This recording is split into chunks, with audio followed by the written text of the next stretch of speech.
Informe para una academia es un texto de siempre, es un texto que habla del hombre, de lo que somos, habla de esa cosa terrible de la vida, de que la libertad no existe, estoy de acuerdo con ello, de que no existe en ese sentido. Creo que hay unas formas de libertad muy interiores que el hombre se gana con mucho sudor y con mucho esfuerzo, y que tiene que ver poco con con los lados externos de la libertad. Y sí hay algo terrorífico, que es de lo que él habla siempre, la salida, es decir, esos sucedáneos de libertad con los que uno se va alimentando. La libertad para llamar al 903, o la libertad para hacer cosas que uno toma por libertad y que no son largas de libertad. Es lo que habla el simio, en último término. Y habla, evidentemente, de la contradicción terrible entre civilización y naturaleza. Es decir, eso que en último término somos, que somos también naturaleza, aunque llamamos a la naturaleza como si estuviera fuera de nosotros, y nosotros somos naturaleza. Informe para una academia, basado en el texto dramatizado de Franz Kafka. Fue realizado por Carles Mira, el realizador valenciano, para Televisión Española, por sugerencia del actor protagonista de Informe para una academia, José Luis Gómez. José Luis Gómez es un español de Huelva, aficionado al teatro, y que empezó a estudiar en Alemania al ser enviado a dicho país para estudiar hostelería por su familia. José Luis Gómez ha aportado el rigor de la escuela alemana de interpretación, el Schaubühne de Berlín, en el cual Klaus Maria Gruber es uno de los grandes directores, influenció su formación, y los textos de la gran tradición germánica teatral, desde este Informe para una academia hasta la irresistible ascensión de Arturo Huy de Brecht, que puso en escena e interpretó el propio José Luis Gómez, nos indican hasta qué punto es importante el que José Luis Gómez nos aportase esa tradición. A José Luis Gómez lo conocimos con asombro los españoles cuando vino a un festival de teatro en el Teatro Nacional María Guerrero, donde le vimos en escena el Informe para una academia. Entonces, yo cuando conocí este espectáculo, desempeñaba funciones de responsabilidad en la Dirección General de Teatro, no estaba en televisión, pero me dirigí a responsables de televisión para pedir, por favor, que grabasen este espectáculo. Evidentemente fue grabado, y yo creo que es una de las grandes interpretaciones de José Luis Gómez, yo sigo pensando que la mejor, y además un testimonio de su incorporación. Carlos Mira, el realizador de este hermoso trozo de teatro filmado, trabajaba conmigo como ayudante de dirección en algunas cosas, y él ya empezaba a hacer sus cosas de cine. Había hecho la escuela de cine, o que salió antes de tiempo, y había hecho junto con el Instituto Alemán un hermosísimo documental sobre la Albufera, y me propuso si sería de mi agrado filmar esto. El Instituto Alemán de Madrid y Televisión Española lo hicieron para la segunda cadena. Kafka era un hombre extraordinario, un hombre dulce, un hombre bueno, un hombre con una enorme capacidad de compasión. Si no, no hubiera escrito cosas tan terribles, porque escribía en el fondo cosas terribles del sufrimiento de sus semejantes y del suyo propio, y anticipó con sus escritos justamente el sufrimiento de tanta gente. Yo tengo un gran amor por Kafka, entre otras cosas por ser un genio de la escritura, evidentemente, y por ser un ser tan bueno. A mí me sigue gustando mucho Kafka, me parece una de las cosas grandes de la literatura en el mundo, y cuando uno porta esa palabra, la pone en su propia boca, como ocurre pues cuando uno porta la voz de Calderón, la porta la voz de Sófocles, o porta la voz de Shakespeare o la voz de Azaña, uno crece, uno es mejor, se siente mejor por lo menos. Y espero que ya con muchos más años y con menos facultades físicas que entonces, en un plazo no muy lejano, yo vuelva a hacer ese informe para una academia. Yo creo que el informe impactó porque era una manera que hasta en aquel momento no se había visto, en que un actor funcionaba en dos vertientes de un modo muy intenso: la vertiente del texto lo textual y la vertiente del cuerpo, y que ambas maneras se daban la mano. Yo creo hoy todavía que una manera completa de ser actor, creo que el actor ideal para mí es un actor muy plástico, muy intenso, muy emocional y con un dominio absoluto de la prosodia, del lenguaje y de su voz. Como eso formaban los polos de la formación que yo había tenido la suerte de disfrutar en Alemania, pues quise que mi primer trabajo tuviera como eje esos dos vertientes. Yo, que hice a partir de aquellos momentos de su debut en España gran amistad con José Luis, siempre me acuerdo cuando iba a cenar en casa que se podía pasar horas y horas en cuclillas sin que la rodilla sufriese nada. Esto indica una preparación física que para nosotros, aun con la gran tradición interpretativa del teatro español de siempre, era, sin embargo, un descubrimiento e indicaba caminos que teníamos que recorrer. Bueno, sí, eso se refleja en el trabajo. Cuando me aparecía maquillado por un corredor, que pasaba por azar algunas veces, y me cruzaba con un perro o un niño, se asustaban. Y recuerdo que cuando se estrenó en el Teatro La Zarzuela, estaban mis padres, que están aquí en la foto, que ya no están, ya no viven, pero bueno, viven en mí porque vengo de ellos y de ellos soy. Recuerdo que mi padre, cuando me vio aparecer en el escenario, estaba en un palco con unos amigos y esto me contaron, que cuando me vio, claro, no me reconoció, pegó un bufido y al cabo escuchó atentamente. No era un hombre que fuera mucho al teatro, y en Huelva no hay mucho teatro, no había, y al cabo de un rato su único comentario fue a un amigo: dice, esas orejas son suyas. Sí, las orejas eran mías, son orejas naturalmente de látex, de maquillaje. Recuerdo que cuando preparaba el trozo, el texto, no me fui a un zoológico a espiar los movimientos de un simio, porque además lo creo siempre, que hay determinadas cosas, por lo menos en un principio, para las cuales es más potente la imagen interior que tiene uno, digamos, el imaginario del mono, que imitar, digamos, detallistamente un mono. Creo que eso surtió un gran efecto, me sirvió mucho el trabajar con el imaginario. Y luego sí, para dar los toques finales, sí fui muy cortamente a un zoológico, 2 sesiones, y me fijé en 4 o 5 movimientos de primates de muy distinta índoles, pues un gesto de un mandril, algo de un chimpancé y algo de algunos simios muy pequeñitos. Fue un éxito impresionante. Todos los periódicos hablaban de ese informe para una academia. Y yo creía que me había colocado, qué iluso.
Excelentísimos señores académicos,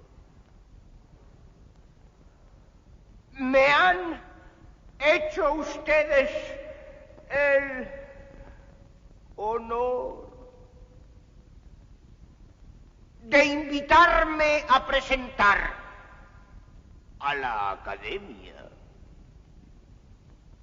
un informe sobre mi vida simiesca anterior. En este sentido, no puedo, por desgracia, complacerles, pues casi 5 años me separan ya de la simiedad.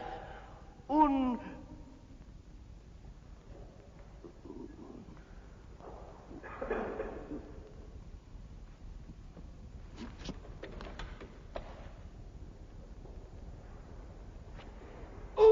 lapso de tiempo que, corto al parecer, si se mide con el calendario, es interminablemente largo cuando, como yo, se ha atravesado al galope, acompañado a trechos por gente importante, aplausos, consejos y música de orquesta. Pero, en el fondo, solo, pues toda compañía se mantuvo para mejor seguir la acción, apartada de las rejas. De haberme aferrado obstinadamente a mis orígenes, a mis recuerdos de juventud, me hubiera sido imposible esta hazaña. Precisamente la renuncia a toda obstinación fue el mandamiento principal que me impuse. Yo, mono libre, acepté este yugo. Pero con ello se me fueron borrando cada vez más los recuerdos. Si bien al comienzo me era posible el retorno de haberlo querido los hombres, a través de esa gran puerta que el cielo forma sobre la tierra, esta se fue haciendo al compás de mi desbocada evolución cada vez más estrecha y más pequeña. Mejor y más recluido me sentía en el mundo de los hombres. La tormenta que viniendo de mi pasado rugía a mis espaldas se ha ido calmando. Hoy ya no es más que un airecillo que me refresca los talones.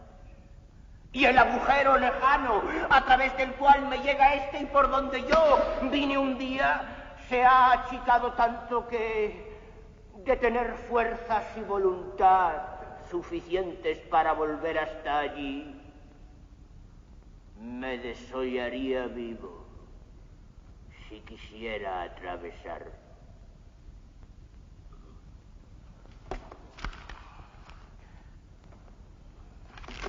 Hablando con franqueza, por más que me guste usar metáforas en estos casos, hablando con franqueza, su simiedad, señores míos, en caso de que tengan algo semejante en su pasado, no puede estar más lejos de ustedes que de mí, la mía. Y sin embargo, le cosquillea en los talones a todo aquel que anda sobre la tierra, tanto al pequeño chimpancé como al poderoso Aquiles. No obstante, en un sentido limitadísimo, quizás pueda contestar a su pregunta, y lo haré con sumo placer.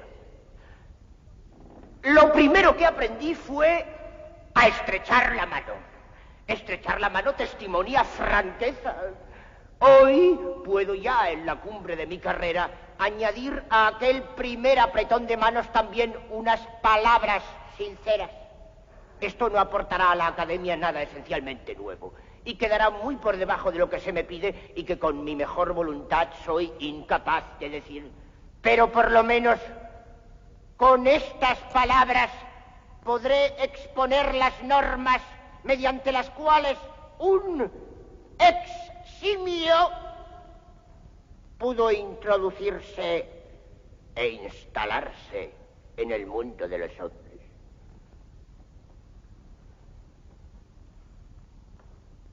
Conste, además, que ni las insignificancias que siguen podría contarles si no estuviera totalmente seguro de mí mismo.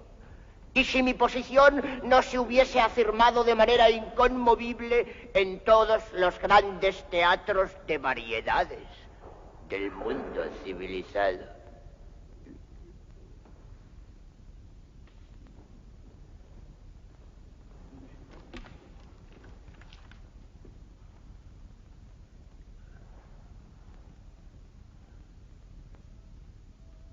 Soy oriundo de la Costa de Oro. Para saber cómo fui capturado, dependo de informes ajenos. Una expedición de caza de la firma Hagenbeck, con cuyo jefe, por otra parte, he vaciado desde entonces no pocas botellas de vino tinto. Una expedición de caza de la firma Hagenbeck estaba al acecho, emboscada en los arbustos de la orilla, cuando una tarde, en medio de la manada, corrí hacia el abrevadero. ¡Sonaron disparos! Yo fui el único que cayó herido. Recibí 2 tiros. Uno en la mejilla, fue leve, pero dejó una gran cicatriz roja y pelada que me valió el nombre repugnante y absolutamente inexacto de Pedro el Rojo. Como si yo me diferenciase de ese mono amaestrado llamado Pedro, que reventó hace poco y cuya reputación era por lo demás puramente local, tan solo por la mancha roja de la cara. Esto al mar. El segundo disparo me alcanzó. El segundo disparo me alcanzó.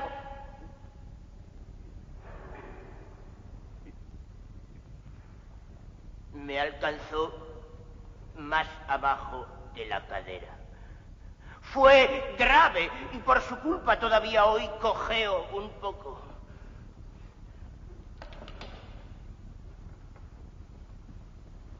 No hace mucho leí en un artículo escrito por alguno de esos 10.000 sabuesos que contra mí se desahogan en los periódicos que mi naturaleza simiesca no ha sido reprimida del todo. Y como ejemplo de ello alega que cuando recibo visitas me complazco en bajarme los pantalones para mostrar la señal dejada por la bala. A ese tipo deberían volarle a tiros, uno a uno, los deditos de la mano con que escribe. Yo puedo quitarme los pantalones ante quien me plazca. No se encontrará allí más que un pelaje cuidado y la cicatriz dejada. Elijamos aquí para un fin determinado una palabra precisa, pero que no debe ser malentendida. La cicatriz dejada por un tiro criminal. Todo está a la luz del día.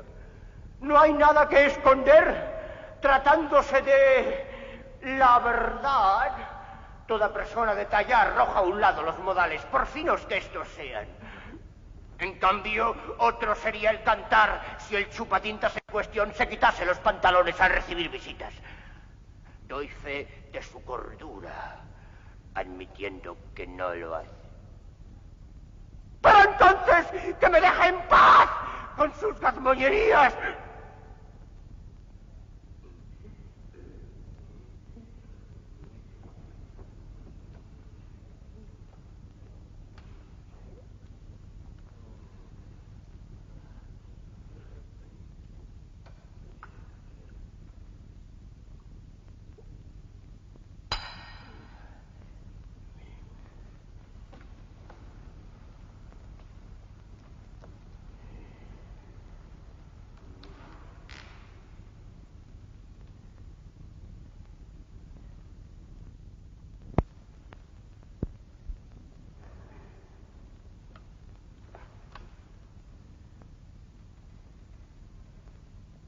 Tras aquellos disparos, me desperté y aquí comienzan a surgir lentamente mis propios recuerdos en una jaula en el entrepuente del barco de la firma Hagenbeck.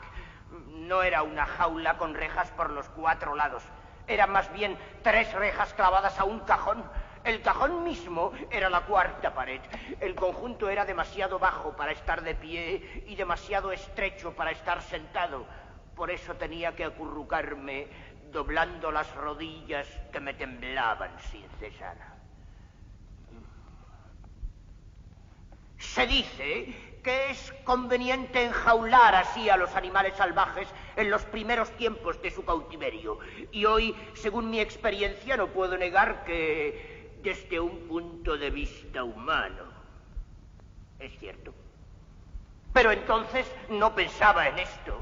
Por primera vez en mi vida me encontraba sin salida. Por lo menos ante mí no había ninguna. Ante mí estaba el cajón, con sus tablas bien unidas.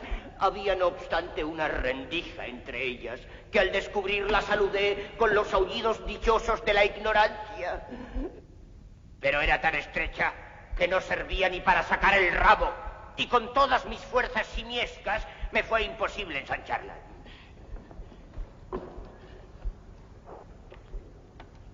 Según me dijeron después, debí ser excepcionalmente tranquilo, de lo que se dedujo que o bien moriría pronto, o que de sobrevivir la crisis de los primeros tiempos sería muy apto para ser amaestrado. Sobreviví aquellos tiempos.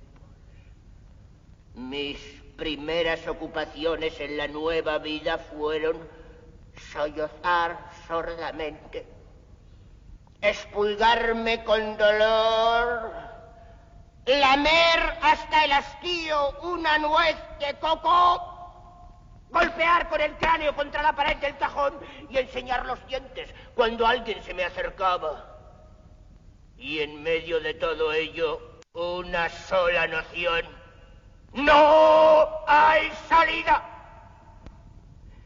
Naturalmente, hoy solo puedo reproducir con palabras de hombre lo que entonces sentía como mono, y por ello mismo lo desvirtúo. Pero aunque ya no me sea posible alcanzar la vieja verdad simiesca, no hay duda de que mi descripción transcurre en ese sentido. Había tenido hasta entonces tantas salidas y de pronto ninguna. ¿Por qué?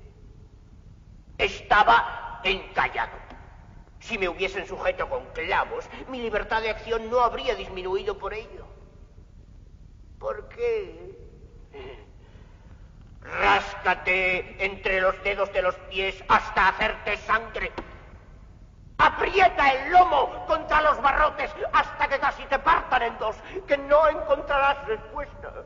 No había salida, pero tenía que encontrar una. Sin ella no podía vivir. Siempre ante aquella pared de tablas habría reventado tarde o temprano. Pero el sitio de los monos en la compañía Hagenbeck está ante la pared de tablas, así que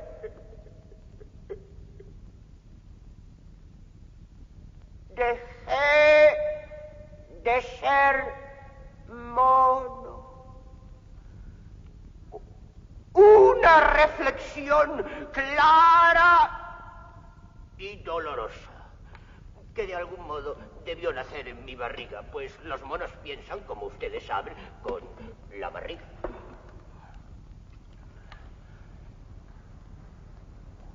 Temo que no comprendan bien lo que yo entiendo por salida. Empleo la palabra en su sentido más común y más certero. Intencionadamente no digo libertad. No hablo de esa emoción de libertad hacia todos los ámbitos. Posiblemente la conocí, cuando mono. Y he encontrado hombres que sienten nostalgia de ella. Con la libertad, dicho sea de paso, se engañan demasiado los hombres, ya que si la libertad es uno de los sentimientos más sublimes, así de sublime es también la frustración correspondiente. En los teatros de variedades he visto a menudo ciertas parejas de artistas trabajando en los trapecios, allá arriba, junto al techo. Se lanzaban, se metían, saltaban, volaban el uno en brazos del otro. El uno sostenía al otro agarrando el pelo con los dientes. También esto, pensé, es libertad para el hombre. ¡El movimiento soberano! ¡Oh, burla de la santa naturaleza! No hay edificio que quedase en pie ante las carcajadas que semejante espectáculo provocaría en el mundo de los monos.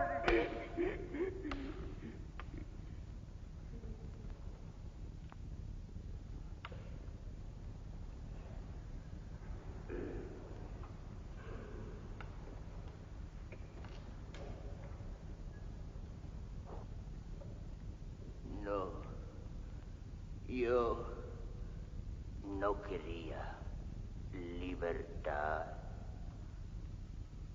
Quería solamente una salida. A derecha, a izquierda, a donde fuese. No pretendía nada más. Aunque la salida fuese tan solo un engaño. Como la pretensión era pequeña, el engaño no sería mayor. Avanzar con tal de no permanecer quieto, con los brazos en alto, apretado contra las paredes de un cajón.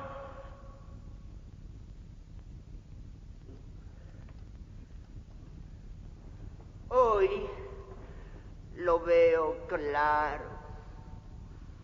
Sin una gran calma interior, me habría sido imposible escapar nunca. En efecto, todo lo que he llegado a ser posiblemente se lo deba a esa calma que me inundó allá en los primeros días del barco. Pero esa calma, a su vez, se la debo sin duda a la tripulación. Era buena gente, a pesar de todo. Todavía hoy recuerdo con placer el sordo sonido de sus pasos, resonando en mi cabeza mientras dormitaba. Tenían la costumbre de hacerlo todo con extrema lentitud. Si alguno quería frotarse los ojos, levantaba la mano como si fuera un peso muerto. Sus bromas eran groseras, pero cordiales. Tenían continuamente en la boca algo que escupir, y les era indiferente donde lo escupían. Se quejaban siempre de que mis pulgas les saltaban encima, sin llegar a enojarse conmigo seriamente. Sabían, claro, que en mi piel se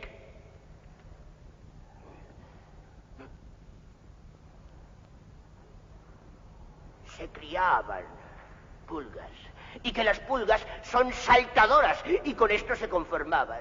Cuando estaban libres de servicio, se sentaban algunos de ellos frente a mí, en semicírculo. Apenas si hablaban, gruñéndose tan solo los unos a los otros. Fumaban pipa tendidos en los cajones. Se palmeaban las rodillas a mi menor movimiento, y alguna vez que otra, uno cogía una varita y me hacía cosquillas donde más me gustaba.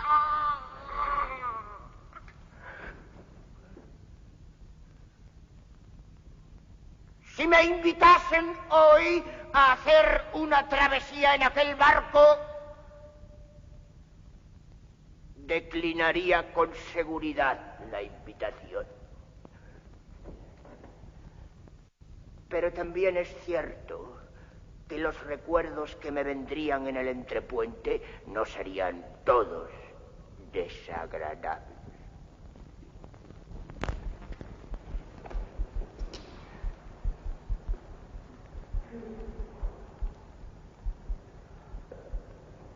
La calma que obtuve entre aquella gente me preservó, ante todo, de cualquier intento de fuga. No recuerdo ya si la fuga era posible, pero creo que sí. A un mono debe serle siempre posible la fuga. Con mis dientes de hoy he de tener cuidado hasta con la común tarea de cascar nueces. Pero en aquel entonces habría podido roer de lado a lado el cerrojo de la puerta. ¡No lo hice! ¿Qué habría ganado con ello? Apenas hubiese asomado la cabeza, me habrían cazado de nuevo y encerrado en una jaula peor. O bien hubiera podido huir hacia los otros animales, hacia las serpientes gigantes, por ejemplo, que estaban frente a mí, para exhalar en su abrazo el último suspiro, o de haber logrado deslizarme hasta el puente superior y saltado por la borda, me habría mecido un instante sobre el océano, ahogándome a continuación. Actos suicidas todos estos. No razonaba tan humanamente entonces, pero bajo la influencia de mi medio ambiente actué como si hubiese razonado. No razonaba, pero observaba. Sí, con toda calma. Veía a aquellos hombres ir y venir, siempre las mismas caras, los mismos gestos. A veces me parecía que eran un solo hombre, pero aquel o aquellos hombres se movían sin trabas. Un alto designio comenzó a alborear en mí. Nadie me prometía que, de llegar a ser como ellos, las rejas me serían levantadas.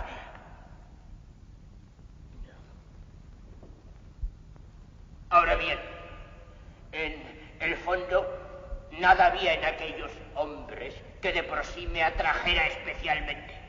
Si fuese partidario de esa libertad a la que aludí, habría preferido sin duda el océano a la alternativa que veía reflejarse en la turbia mirada de aquellos hombres. De todos modos, había venido observándolos desde mucho tiempo antes de haber pensado estas cosas. Es más, el cúmulo de observaciones me empujó en la determinada dirección. Era tan fácil imitar a la gente, escupir. Ya en los primeros días nos escupíamos entonces a la cara, con la diferencia de que yo me lamía luego hasta dejarla limpia. Y ellos no. Pronto fui capaz de fumar la pipa como un viejo. Y cuando además introducía el pulgar en la tabaquera, todo el entrepuente se desternillaba de risa. Pero durante mucho tiempo no noté la diferencia entre la pipa cargada y la vacía. Nada me dio tanto trabajo como la botella de aguardiente. El olor me daba náuseas. Puse en juego toda mi voluntad, pero transcurrieron semanas antes de que lograra vencer la repugnancia. Lo increíble es que la gente tomó más en serio estas luchas interiores que cualquier otra cosa mía. Aunque en mis recuerdos no puedo distinguirlos, había uno que venía constantemente, de día, de noche, a las horas más diversas, y deteniéndose ante mí con la botella, me daba lecciones. No comprendía, quería descifrar el enigma de mi ser. Descorchaba lentamente la botella y me miraba después para saber si yo había comprendido. Confieso que yo lo miraba siempre con una atención frenética y atropellada. Ningún maestro encontrará en el mundo entero mejor aprendiz de hombre. Tras haber descorchado la botella, se la llevaba a la boca. Yo con los ojos le miraba hasta el gaznate. Él asentía, satisfecho conmigo, y posaba la botella en sus labios. Yo, entusiasmado con mi comprensión paulatina, chillaba rascándome a lo largo, a lo ancho, donde fuera. Él regocijado, empinaba la botella y bebía un trago. Yo, impaciente y desesperado por emularlo, me orinaba en la jaula, lo que de nuevo volvía a regocijarlo. Y entonces, apartando de sí la botella con gesto enfático y acercándola de igual modo una vez más a sus labios, en actitud marcadamente pedagógica, la vaciaba de un trago. Yo, deshecho por el deseo excesivo, me agarraba débilmente a la reja, mientras él, dando con esto por terminada la lección teórica, se frotaba con amplia sonrisa la barriga. Solo entonces comenzaba el ejercicio práctico. No estaba ya demasiado agotado por el teórico. Sí, demasiado agotado, pero esto formaba parte de mi destino. A pesar de ello, tomaba como podía la botella que me alargaba, la descorchaba temblando. El lograrlo me iba dando nuevas fuerzas. La acercaba a la boca de manera casi idéntica a la de mi maestro, la posaba en los labios, la arrojaba con asco. ¡Con asco! Aunque solo quedaba el olor. Con asco la arrojaba al suelo. Para desilusión de mi maestro, para mayor desilusión mía, ni a él ni a mí mismo lograba reconciliar más tarde con el hecho de que, tras arrojar la botella, no me olvidase de frotarme con exactitud la barriga y esbozar acto seguido una mueca sonriente. Así transcurría la lección con demasiada frecuencia. Y en honor de mi maestro he de hacer constar que no se enojaba conmigo. No. Alguna vez que otra me acercaba la pipa encendida al pelaje, en algún sitio donde yo difícilmente llegaba hasta que comenzaba a arder lentamente, pero entonces lo apagaba él mismo con su mano grande y bondadosa. No se enojaba conmigo. Percibía que ambos desde el mismo lado luchábamos contra mi naturaleza de simio y que era yo quien llevaba la peor parte. A pesar de ello, qué triunfo luego, tanto para él como para mí, cuando una noche, ante un gran círculo de espectadores, quizá estaban de fiesta, se oía un tocadiscos. Un oficial paseaba entre los tripulantes cuando esa noche, sin que nadie lo advirtiese, cojo una botella de aguardiente olvidada por descuido junto a mi jaula. Ante el creciente asombro de los espectadores, la descorcho con corrección, la acerco a los labios y sin vacilar, sin muecas, como un bebedor de oficio, con los ojos en redondo y la garganta palpitante, la vacío realmente y de una vez. Arrojo la botella, no ya como un desesperado, sino como un artista. Eso sí, me olvido de frotarme la barriga. En cambio, porque no puedo hacer otra cosa, porque los sentidos me hierven, porque algo me empuja, por todo ello, en fin, rompo gritando: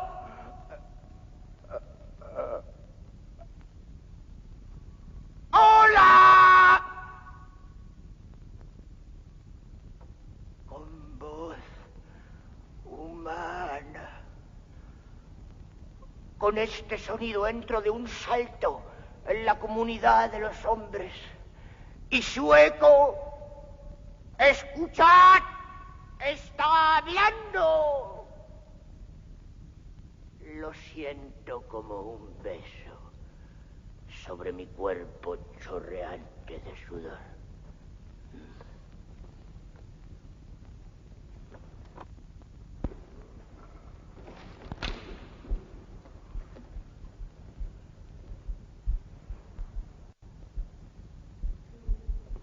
Repito, no me seducía imitar a los hombres. Los imitaba porque buscaba una salida, por ninguna otra razón. Con este triunfo, por otra parte, poco había conseguido. Inmediatamente me falló la voz de nuevo. Solo tras unos meses volví a recuperarla. La repugnancia hacia la botella de aguardiente reapareció con más fuerza aún. Pero sin duda alguna, yo había encontrado de una vez para siempre mi camino. Cuando en Hamburgo me entregaron al primer domador, percibí pronto las dos posibilidades que tenía ante mí: el jardín zoológico o el teatro de variedades. No vacilé. Me dije, pon toda tu energía para entrar en variedades. Esa es la salida. El zoológico no es más que otra nueva jaula. Si entras en él, estás perdido. Y aprendí, señores míos. Oh, sí, se aprende cuando no hay más remedio. Se aprende cuando se busca una salida. Se aprende sin descanso. Se vigila uno a sí mismo con el látigo, castigándose a la menor resistencia.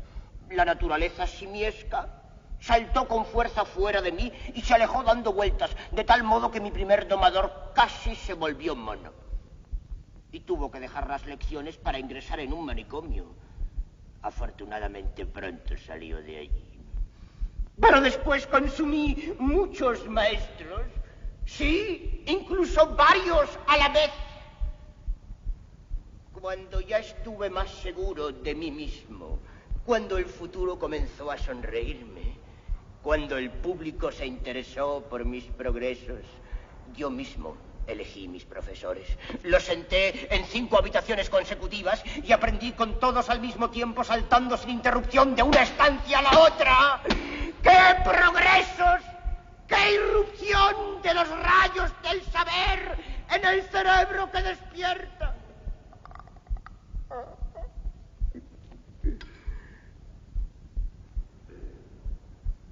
No puedo negarlo. Esto me hacía dichoso.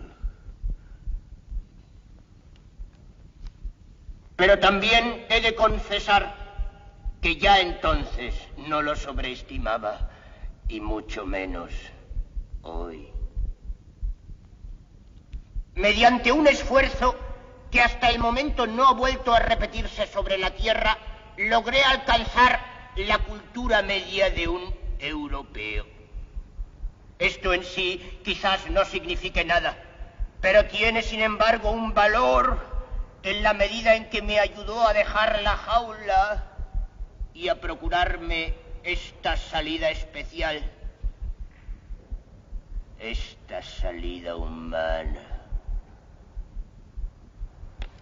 Hay, señores académicos, un excelente giro idiomático: escurrirse entre los matorrales. Esto fue lo que yo hice. Me escurrí entre los matorrales.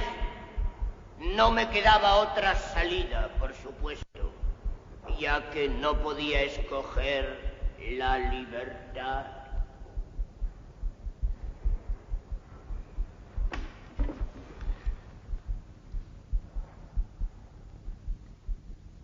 Si de una ojeada examino mi evolución y lo que fue su objetivo hasta ahora, ni me lamento por ello, ni me doy por satisfecho.